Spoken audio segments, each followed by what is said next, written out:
મીઠાઈઓની રાણી એટલે કાજુ કતરી, જે દરેક વ્યક્તિને ખૂબ જ પસંદ હોય છે. બહાર આપને થોડી મોંઘી પણ પડે છે અને હાઇજેનિક તો બિલકુલ નથી, કારણ કે તેમાં વધારે પ્રમાણમાં મીઠાશ ઉમેરેલી હોય છે. તો આ જ ડિમ્પલ્સ ડિશીસમાં કાજુ કતરીની રેસીપી શેર થશે, એટલી પરફેક્ટ કે તેનું બેઝ પણ પરફેક્ટ થશે. કેટલે સુધી પકાવવાની છે, કેટલે સુધી ઠંડી કરવાની છે, કઈ રીતે સેટ કરવાની છે, નાની મોટી ઘણી ટિપ્સ. ખાસ વાત તો એ છે કે ખાંડના ઉપયોગ વગર, ચાસણી બનાવ્યા વગર કે પાવડર તૈયાર કર્યા વગર તૈયાર થશે. તો ચાલો આજની કાજુ કતરીની પરફેક્ટ રેસીપી બનાવવાની શરૂઆત કરીએ. કાજુ કતરી તૈયાર કરવા માટે મેં લીધા છે 250 ગ્રામ જેટલા કાજુના ટુકડા. તમે આખા કાજુ પણ લઈ શકો છો અને આ રીતે ટુકડા પણ લઈ શકો, તમારી ચોઈસ. આ ટુકડામાં થોડો કચરો પણ હોય છે, તો તેને 1-2 વાર સાદા પાણીથી ધોઈ લેવાનો છે. એન્ડ હા, આજે આપણે કાજુનો પાવડર તૈયાર નથી કરવાનો અને અલગ રીતે આપણે કાજુ કતરી તૈયાર કરીશું, જે ખરેખર માર્કેટમાં તૈયાર થાય છે. તો આ રીતે થોડી વાર ચલાવશું તો તમે જોઈ શકો છો પાણી કેટલું ખરાબ થઈ ગયું છે. મતલબ કાજુમાં કચરો હોય છે, તો તેને બહાર કાઢવો જરૂરી છે. હવે તે પાણીને કાઢી લેશું અને ફરીથી થોડું પાણી ઉમેરી અને ફરીથી તેને ધોઈ લેશું. જ્યાં સુધી પાણી સાફ ના આવે ત્યાં સુધી આપણે ધોવાના છે.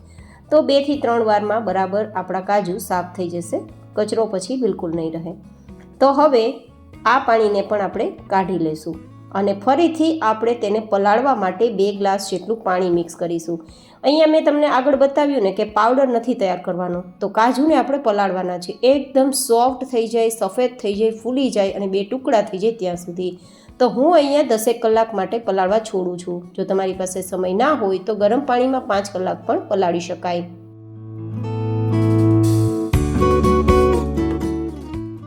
10 કલાક પછી જો હું તમને બતાવું ને, તો પાણી તો સાફ છે જ, પણ કાજુના દાણા પહેલાં કરતાં ફૂલી ગયા છે અને સફેદ પણ થઈ ગયા છે અને એકદમ ટચ કરતાં 2 ટુકડા થઈ જાય તેટલા નરમ થઈ ગયા છે. જેટલા વધારે કાજુને પલાળશો તેટલો તેનો જે ટેક્સચર છે એકદમ સ્મૂથ આવશે. અહીંયા આપણે એકદમ સ્મૂધ બેટર તૈયાર કરવાનું છે કાજુનું, તો જ કાજુ કતરી પરફેક્ટ તૈયાર થશે. હવે મીઠાશ માટે ખાંડની જગ્યાએ હું 1 કપ અને ગ્રામથી જોઈએ તો 125 ગ્રામ જેટલી મિશ્રી લઈને પાવડર તૈયાર કરી લઉં છું. મિશ્રી છે તે કેમિકલ ફ્રી હોવાના કારણે મેં યુઝ કર્યું છે. તમે ખાંડનો ઉપયોગ કરતા હોય તો દળવાની જરૂર નથી અને જેટલા કાજુ હોય તેટલી જ મિશ્રી અથવા ખાંડ લેવાનો હોય છે. પણ હું એકદમ ઓછી મીઠાશવાળી કતરી તૈયાર કરવા માટે માત્ર કાજુથી અડધી જ મિશ્રી લઈ અને તેનો પાવડર તૈયાર કરું છું. જોકે માર્કેટમાં તો ડબલ ખાંડનો ઉપયોગ થતો હોય છે. હવે આપણે જે કાજુ છે ને તેને પાણીમાંથી નિતારીને મિક્સરમાં લેવાના છે. બિલકુલ પાણી આપણે મિક્સરમાં નથી ઉમેરવાનું, તે ખાસ ધ્યાન રાખવાનું છે, નહીં તો આપણી જે કાજુ કતરી તૈયાર કરવા માટેની પ્રોસેસ છે તેમાં સમય લાગી શકશે. તો આ રીતે કાજુ બધા જ ઉમેરાઈ ગયા છે. હવે આ જે પાણી છે ને તેને ફેંકી દેવાનું છે, તેનું કોઈ કામ નથી. ઘણા બધા લોકો દૂધમાં કાજુ પલાળે છે, પણ દૂધને પછી ફેંકવું ના પડે ને તેના માટે મેં પાણીનો ઉપયોગ કર્યો છે. જો કે તમને પસંદ હોય તો દૂધમાં પણ પલાળી શકો છો. હવે 1 બરફનો ટુકડો આમાં ઉમેરીશું અને પછી ગ્રાઇન્ડ કઈ રીતે કરવાનું, જો આ રીતે મિક્સરને ચાલુ બંધ કરીને, અથવા તો પલ્સ મોડ હોય તો આ રીતે પલ્સ મોડ થોડું પ્રેસ કરવાનું, થોડું છોડી દેવાનું. આ રીતે કરવાનું છે જેથી કાજુમાં રહેલું તેલ છે તે રિલીઝ ના થાય અને બરાબર તેની પેસ્ટ બને. અને બીજું 2-3 ચક્કર મિક્સરના લાગી જાય પછી આ રીતે તમારે ચમચો ચલાવી દેવાનો છે, જેથી બધી જ સાઈડથી એક સરખા કાજુ આપણા પીસાય.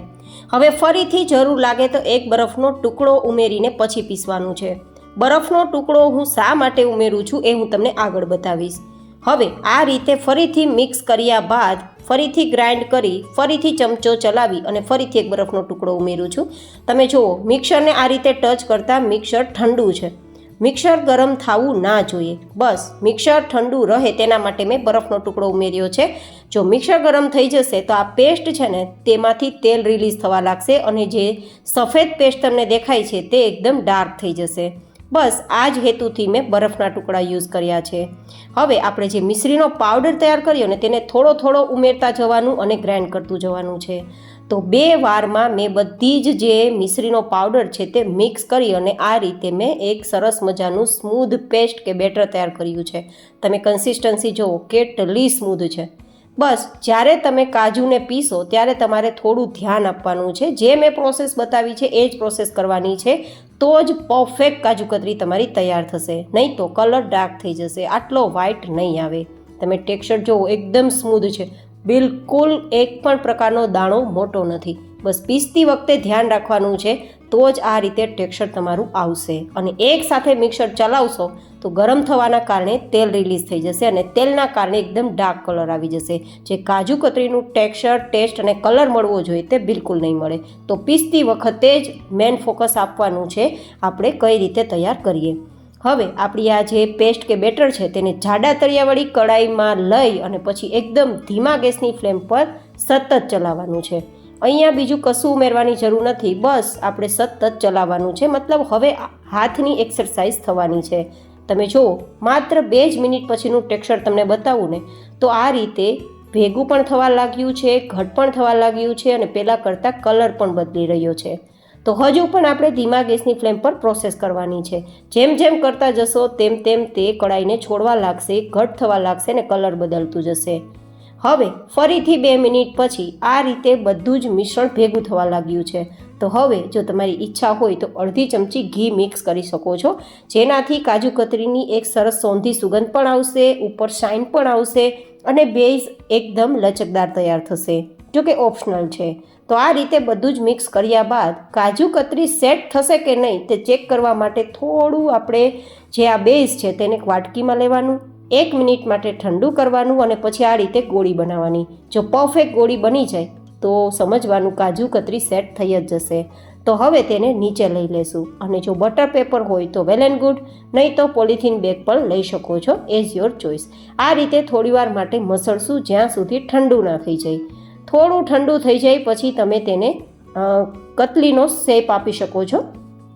અહીંયા બેઝ થોડું વધારે છે ને તો હું 2 ભાગ કરું છું.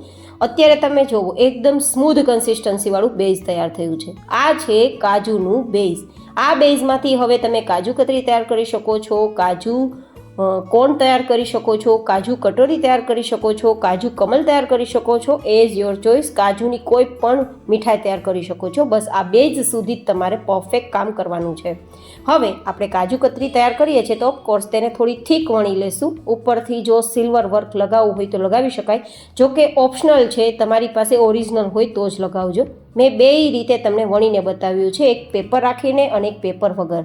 હવે પરફેક્ટ ઠંડી કર્યા બાદ તમે ટેક્સચર જુઓ, આ રીતે ફટાફટ કટ પણ થઈ જાય છે અને ટેક્સચર તમે જુઓ હૂબહુ બહારની કાજુ કતરી જેવો જ છે.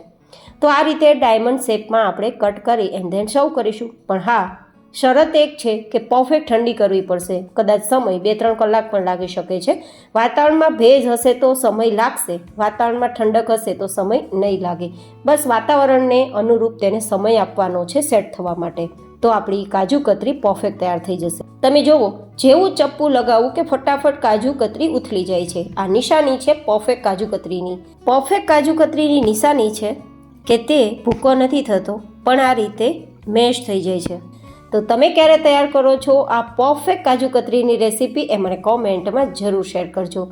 ફરી મળીશું એક નવી જ હેલ્ધી રેસીપી સાથે. ત્યાં સુધી stay healthy and stay happy.